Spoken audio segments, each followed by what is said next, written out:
නමෝ තස්ස භගවතු අරහතෝ සම්මා සම්බුද්දස්ස නමෝ තස්ස භගවතු අරහතෝ සම්මා සම්බුද්දස්ස නමෝ තස්ස භගවතු අරහතෝ සම්මා සම්බුද්දස්ස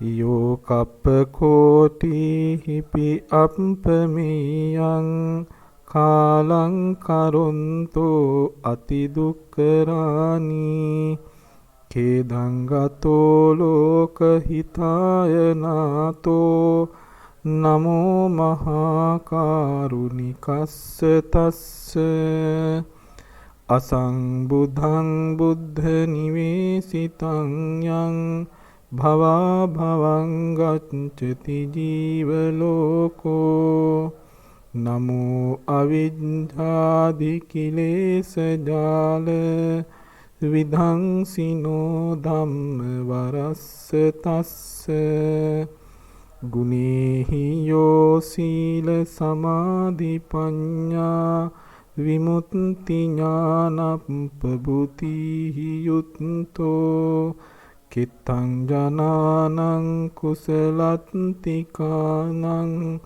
තමරිය සංඝං සිරසා නමාමි සාදු සාදු සාදු.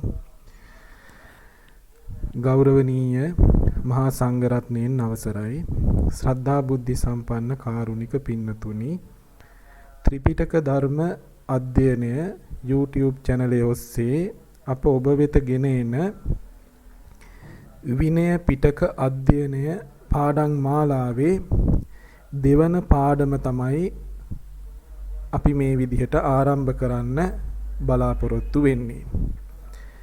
එහිදී අපි සමන්ත පාසාදිකා විනය අට කතාවේ බාහිර නිදානය පඨම මහා සංගීති වර්ණනාව අවසානයේ තෙක් සාකච්ඡා කරන්න අධ්‍යයනය කරන්න බලාපොරොත්තු වෙනවා.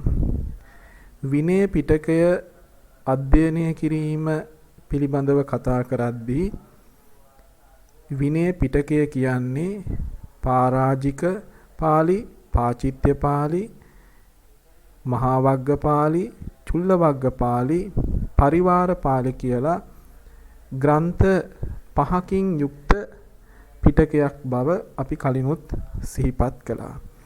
එයින් පළවෙනියට අපිට මුණ ගැහෙන්නේ පාරාජික පාළිය. බුද්ධ ජයන්ති ත්‍රිපිටක ග්‍රන්ථ මාලාවෙත් පළවෙනි ග්‍රන්ථය හැටියට ඉදිරිපත් කරලා තියෙන්නේ මේ පාරාජික පාළිය. පාරාජික පාළිය ආරම්භ වන්නේ වේරංජ කාණ්ඩයෙන්. වේරංජ කාණ්ඩයෙන්. වේරංජ කාණ්ඩය පිළිබඳව කතා කරද්දී වේරංජ කාණ්ඩය වේරංජ බණවාරය, නිදානය, බුදුගුණ කතා, වේරංජ බ්‍රාහ්මණ කතා, ජාන කතා, පුබ්බේ නිවාසානුස්සති ඥානං, චුතූපපාත ඥානං, ආසවක්කේ ඥානං ආදී වශයෙන් අනුමාත්‍රිකා ගණනාවක් ඔස්සේ විහිදී යනවා. එතකොට මේ වේරංජක් කාණ්ඩය විනය පිටකය ආරම්භය සනිටුහන් කරන්නේ මෙන්න මේ විදිහට. විනය පිටකේ පාරාජික පාළි. විනය පිටකේහි පාරාජික පාළිය බික්කු විභංගෝ බික්කු විභංගය වේරංජ ඛණ්ඩෝ වේරංජ ඛණ්ඩය. සිංහලෙන් වේරංජක් කාණ්ඩය කියලා අපි සඳහන් කරනවා. බික්කු විභංගෝ කියලා සඳහන් කළේ ඇයි? බික්කු විභංගය බික්කුණී විභංගය කියලා විභංග දෙකක් තියෙන බව අපි කලිනුත් සඳහන් කළානේ.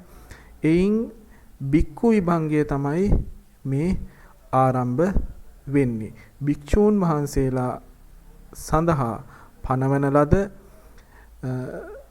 විශේෂයෙන් ආදි බ්‍රහ්මචර්යක ශික්ෂාපද ඇතුළත්ව ඇති කොටස තමයි බික්කු විභංගය වෙන්නේ. මෙහි එන ශික්ෂාපද අඩමසක් පාසා භික්ෂූන් වහන්සේලා විසින් තමන්ගේ උපෝසත කර්මය හැටියට සමගි සංඝයා වශයෙන් එක්කාසු වී උදෙසීමට බුදුරජාණන් වහන්සේ අනුදැන වදාරලා තියෙනවා. එතකොට වේරංජක් කාණ්ඩය ආරම්භ වෙන්නේ මෙන්න මේ විදිහට. නමෝ තස්ස භගවතෝ අරහතෝ සම්මා සම්බුද්දස්ස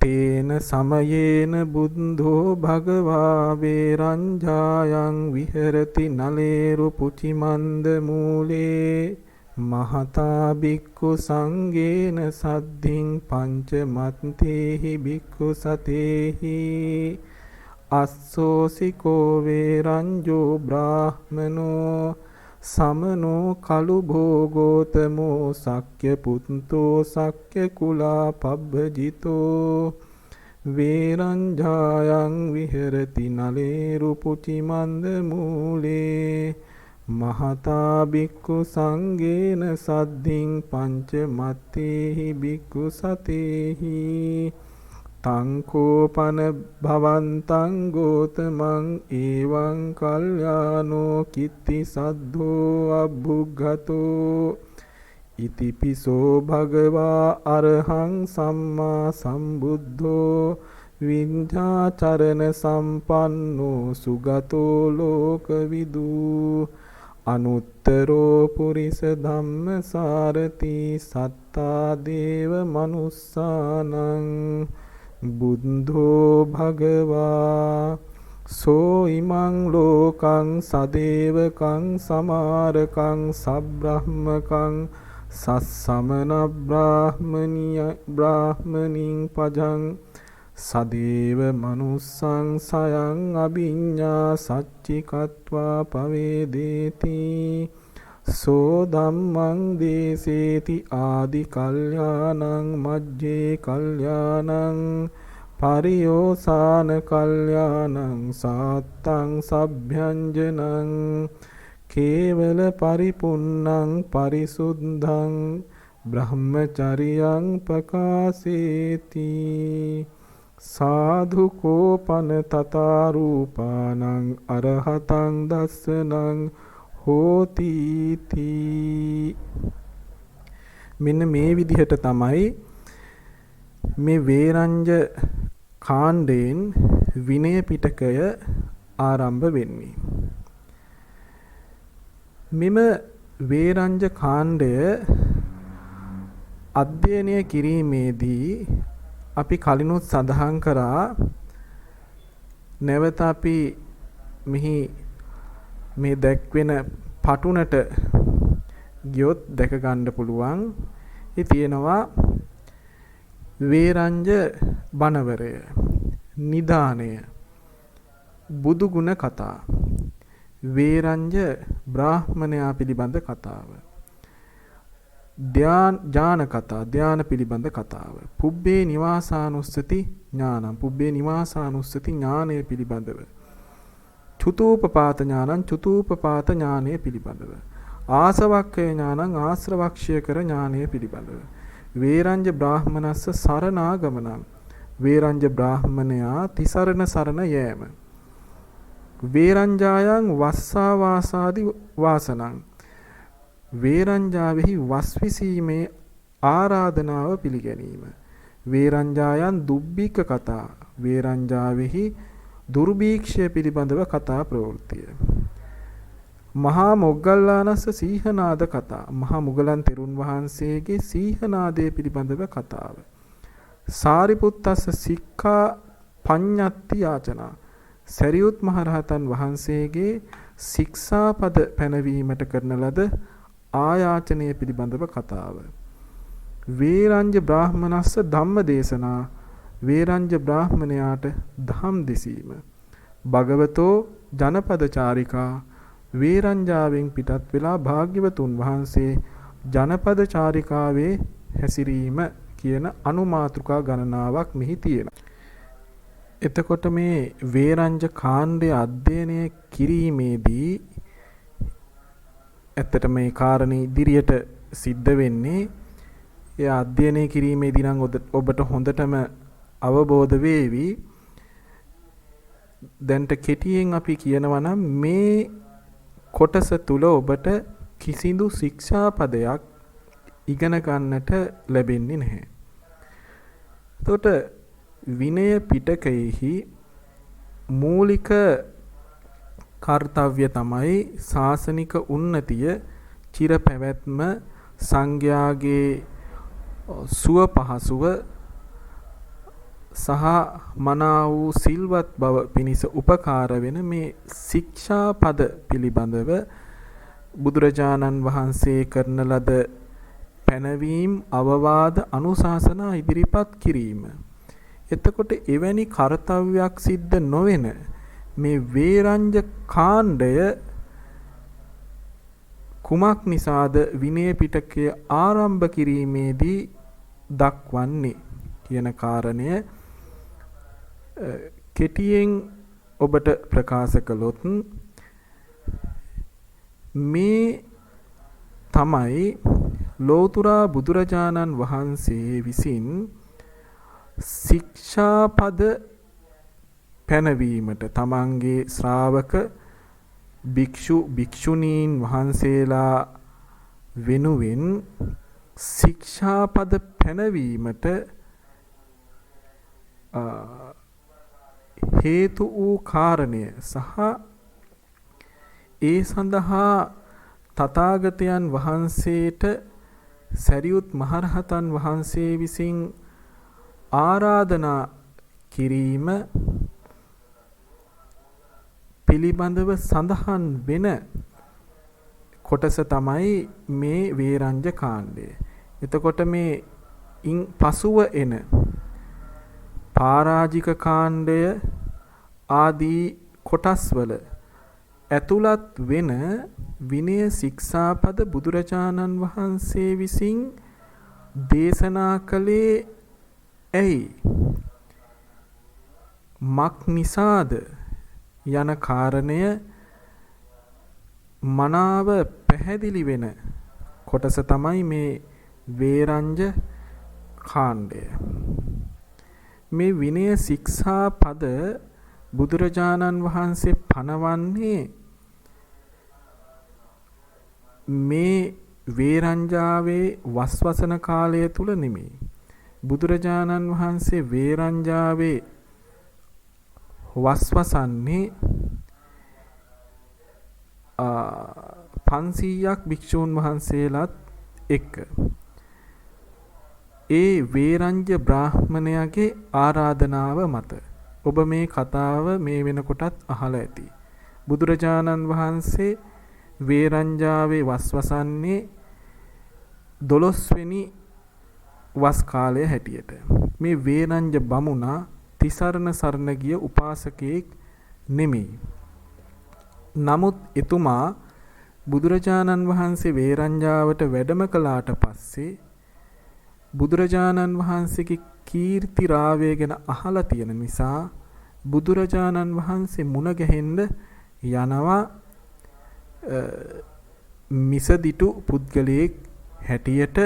නමුත් වියතුන්, උගතුන්, ගුණවතුන්, සිල්වතුන් පිළිබඳව ගෞරව ඇත්තෙක් හැටියට ඔහුගේ සිතුම් පැතුම් වලින් එය පේනවා. ඔහු ගිහිල්ලා බුදුරජාණන් වහන්සේත් එක්ක එක්තරා සාකච්ඡාවක් ඇති කරගන්නවා. මොකද්ද මේ බුදුරජාණන් වහන්සේ මේ තරම් සිල්වත්, ගුණවත්,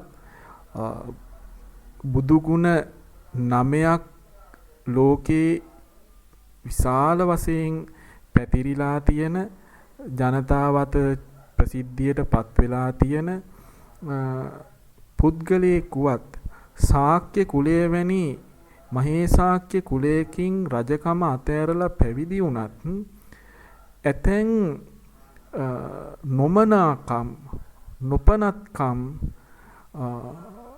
බුදුරජාණන් වහන්සේ සතුයි කියන මිසදිටු අදහසින් තමයි වේරංජ බමුණා බුදුරජාණන් වහන්සේ වෙත එළඹෙන්නේ.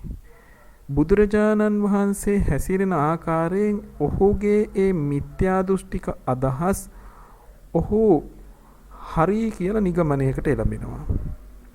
එළඹිලා ඒ පිළිබඳව වැඩිහිටියෙක් තමන්ට වඩා වයසින් බාල කෙනෙකුට කරන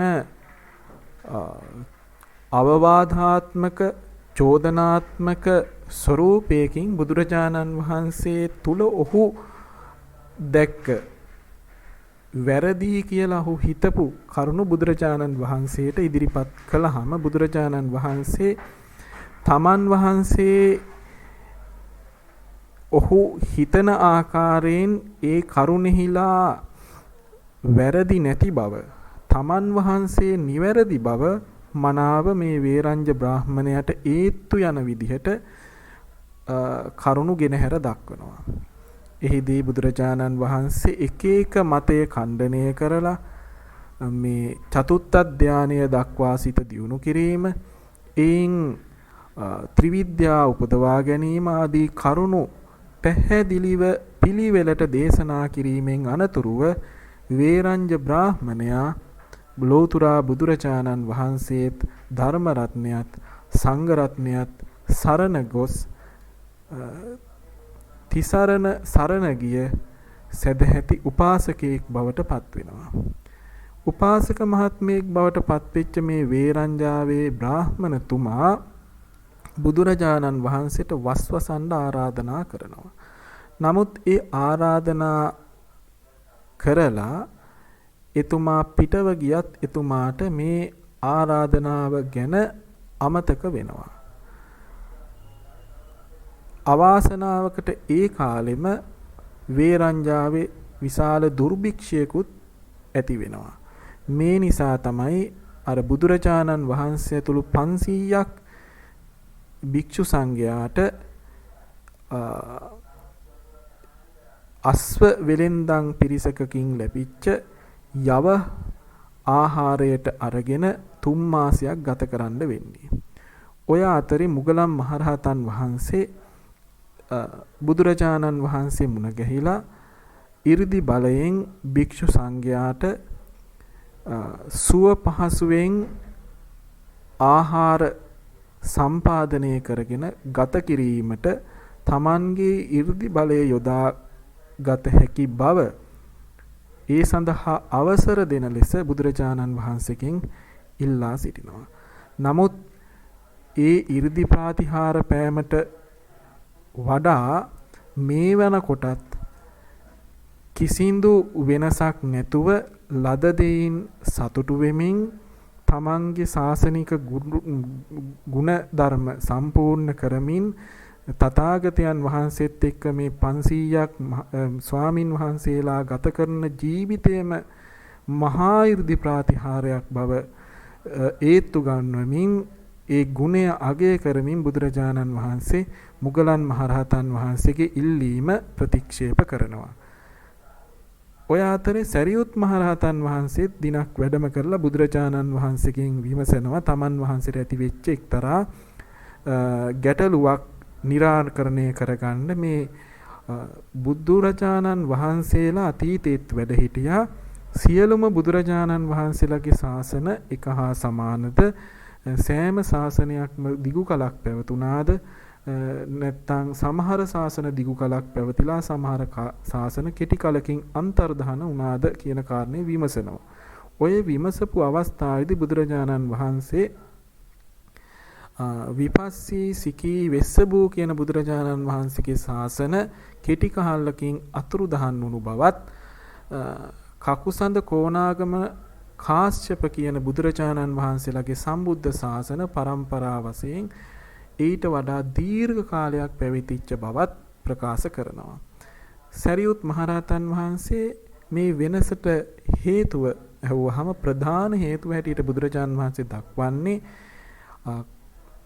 කකුසඳ කොණාගම කාශ්‍යප කියන බුදුරජාණන් වහන්සේලාගේ ශාසනවල ප්‍රාතිමෝක්ෂය ශික්ෂා පද වශයෙන් අඩමසක ඒ කාලයට අනුව උදෙසන්න අනුදැන වැදෑරීම.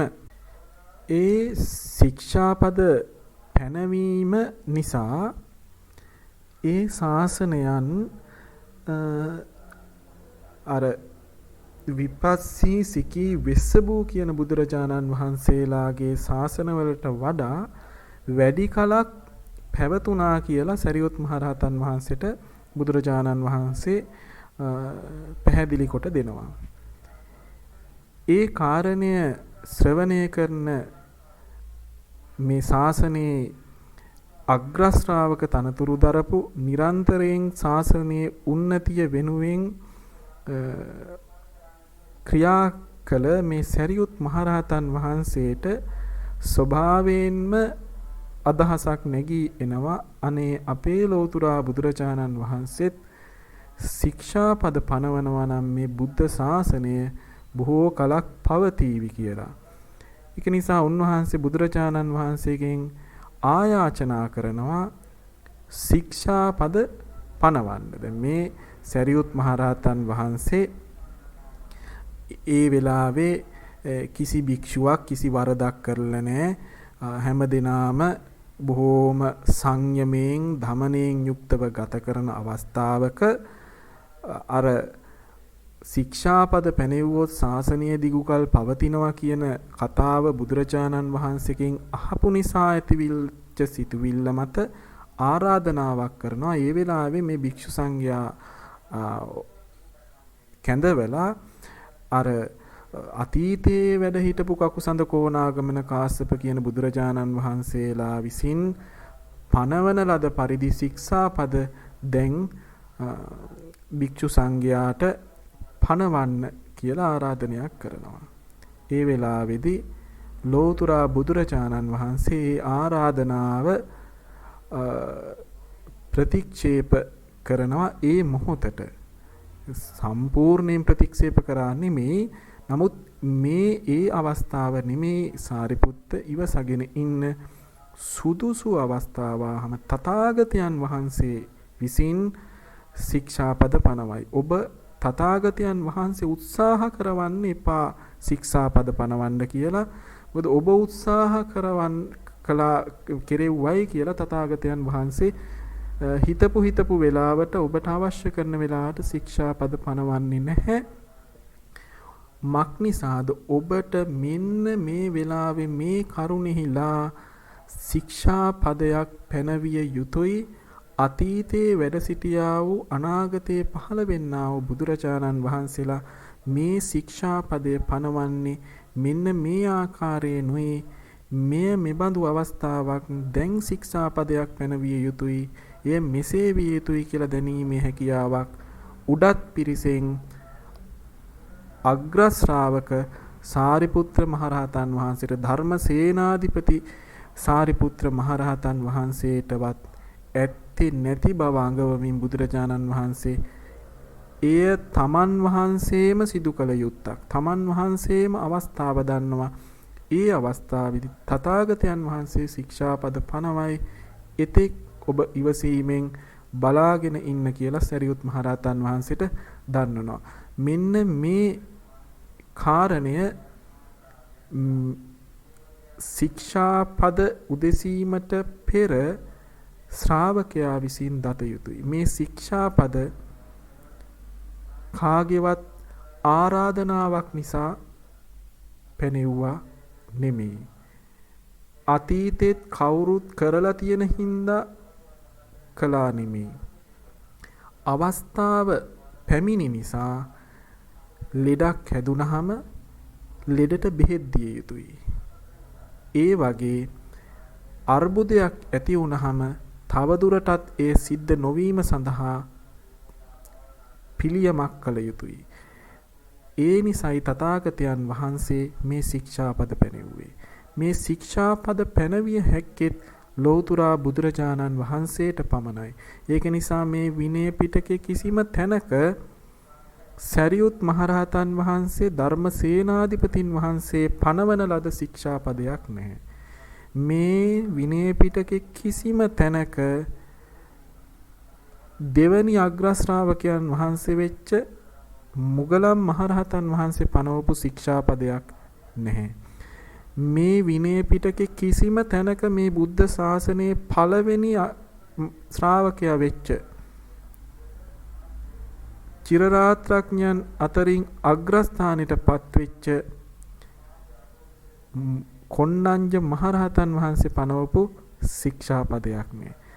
මේ විනය පිටකේ කිසිම තැනක දෙවනි බුදු කෙනෙක් බවට පත්වෙච්ච මහා කාශ්‍යප මහරහතන් වහන්සේ පනවපු එකම ශික්ෂාපදයක්වත් නෑ. මේ බුද්ධ ශාසනයේ විනය පිටකය දරාගෙන ඉඳලා ලෝකයට විනය පිටකය දායාද කරපු බුදුරජාණන් වහන්සේගේ ඖරස පුත්‍ර වෙච්ච උපාලි මහරහතන් වහන්සේ පනවපු එකම ශික්ෂාපදයක්වත් මේ විනය පිටකේ නෑ. මේ විනය පිටකේ තියෙන්නේ ලෝතුරා තථාගත සම්මා සම්බුදුරජාණන් වහන්සේ තුන් කල් දක්නා නුවණින් දැකලා මහා කරුණාවෙන් මහා ප්‍රඥාවෙන් පනවන ලද ශික්ෂාපද විතරයි. ඒක නිසා කවුරු හෝ මේ ශික්ෂාපදයකට අභියෝග කරනවා නම් ඔහුට අභියෝග කරන්නට වෙන්නේ ලෝතුරා බුදුරජාණන් වහන්සේටයි.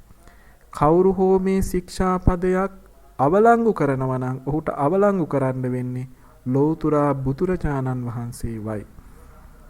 කාට හරි මේ ශික්ෂාපදයක් විවේචනය කරන්න හිතෙනවා නම් ඔහුට විවේචනය කරන්න වෙන්නේ ලෝතුරා බුදුරජාණන් වහන්සේවයි. කවුරු හෝ මේ විනය ශික්ෂාපදයක් ඒ විදිහටම පිළි අරගෙන හිස නමා බොහෝම අනතිමානීව නිහතමානීව ආරක්ෂා කරනවා නම් ගෞරව සම්භාවනාවට පාත්‍ර කරනවා නම් රකින්නවා නම් ඔහු ඒ සියලු කටයුතු කරන්නේ ලෝතුරා තථාගත සම්මා සම්බුදු රජාණන් වහන්සේටමයි. අන ඒකයි ඔබට සූත්‍ර පිටකයේදී මුණ ගැසෙනවා සරියුත් මහරහතන් වහන්සේ විසින් කරන ලද දේශනා. මුගලන් මහරහතන් වහන්සේ කළ දේශනා. තවත් මහරහතන් වහන්සේලා කළ දේශනා. මහරහත් තෙරණින් වහන්සේලා කළ දේශනා.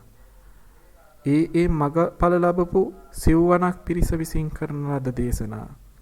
ඒ වගේම දෙවියන් බ්‍රහ්මයන් විසින් කරන ලද ප්‍රකාශ. ඒ සියල්ල බුදුරජාණන් වහන්සේ අනුමත කළ නිසා බුද්ධ දේශනාවන් බවට පත් වුණත් විවිධ අය විවිධ දේශනා ඉදිරිපත් කරලා තියෙනවා බුදුරජාණන් වහන්සේ අනුව යමින් හෝ. අභිධර්ම පිටකය ගත්තහම ලෝතුරා බුදුරජාණන් වහන්සේගේ ශ්‍රී මුඛයෙන් එදා තව්තිසා දෙව්ලොව මාතෘ දිව්‍ය රාජය ඇතුළු පිරිසට දේශනා කරපු ඒ අභිධර්ම දේශනය නෙමෙයි සඳහන් වෙන්නේ. ඒ දේශනාවේ මාතෘකා පමණක් අසාගෙන නාති විත්තාර නාති සංකේප වශයෙන් වාචනා මාර්ගයේ ගොඩනැගුවේ සරියුත් මහරහතන් වහන්සේ බුදුරජාණන් වහන්සේ අනුව යමින්. නමුත් ඒ පිටක දෙකම එහෙම වුණත් සිහි තබා ගන්න මේ විනය පිටකේ තියෙන්නේ ලෞතුරා බුදුරජාණන් වහන්සේගේ දේශනාවන්මයි. මෙහි විශේෂයෙන් කිසිදු ශික්ෂාපදයක් ඒ පිළිබඳව විස්තරයක් ඒ කියන්නේ ඒ ශික්ෂාපදයේ විභජනය කොට දැක්වීමක් වෙන කවුරුවත් කරලා නැහැ. ලෞතුරා බුදුරජාණන් වහන්සේ විසිනුයි සිද්ධ කරලා තියෙන්නේ. ඒකයි විනය පිටකේ ආඥා දේශනාව මේක ආනා දේශනාව හැටියට අපි සඳහන් කරනවා. බුදුරජාණන් වහන්සේගේ ආඥා චක්‍රයයි මෙහි තියෙන්නේ. ඒ බුද්ධ ආඥාව පිළිබඳ මේ එයයි කියන කාරණය උද්දීපනය කොට පෙන්වීමට තමයි ඊ타ම ඥානාන්විතව ආරම්භයේදීම සංගීතකාරක තෙරවරුන් පරාජිකා වලින් පටන් ගන්න නැතුව වේරංජක් කාණ්ඩයෙන් මේ විනය පිටකය ආරම්භ කරලා තියෙන්නේ.